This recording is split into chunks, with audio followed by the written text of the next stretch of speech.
This is Wild About Utah. Winter is a season when most of us spend more of our time indoors. But wild animals don't have that option. Not only must they find ways to keep warm all winter, but they have to work harder to find food. That's why so many songbirds take advantage of the seeds and suet supplied by us humans at our bird feeders. We do the work for them. Over many years, I've learned which birds to expect at the feeders in our backyard. We host finches, sparrows, magpies, and doves year-round. In winter, we also see a lot of black-capped chickadees, American goldfinches, dark-eyed juncos, and pine siskins. Those are species that spend the warmer months in the forested mountains near our home, then come down for the winter into town where they know it's easier to find food. But other songbirds we only see a few times a year, ones that seem to survive just fine in the winter woods. That got me to wondering, how are they able to do that while others can't or won't? One survival strategy is to nibble all winter on food that they stored in the fall. It's called seed caching. That's C-A-C-H-E, like the valley around Logan. You may have heard of seed caching by the Clark's nutcracker, well known for its habit of burying the large seeds of linder pine and pinyon pine for later use. But that approach only works if you can remember where you stashed food a few months ago. Clark's nutcrackers are in the same family as crows, ravens, and jays, birds renowned for their cleverness, with a larger front part of their brains than other perching birds.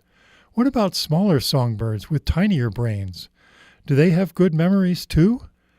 For some northern Utah songbirds that don't rely as much on feeders, the answer seems to be yes. They gather seeds, dried berries, and dead insects in the fall and stash them under bark or in crevices in tree trunks for later use.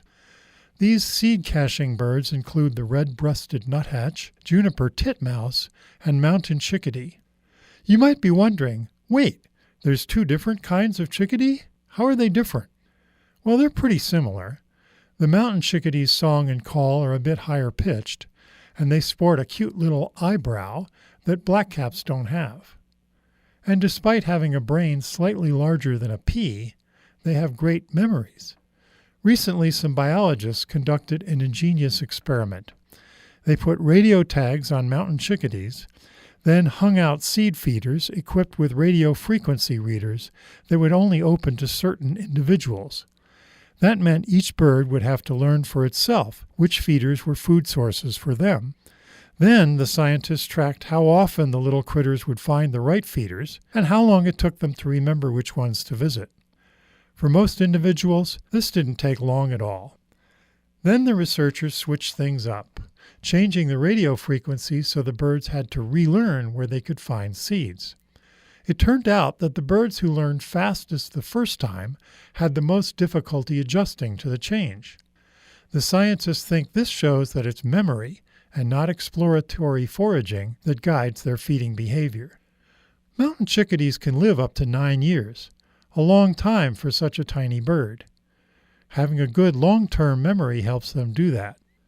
I think that's pretty awesome, even if it does keep them from visiting my feeders every winter. I'm Mark Brunson, and I'm wild about Utah's endlessly fascinating bird life.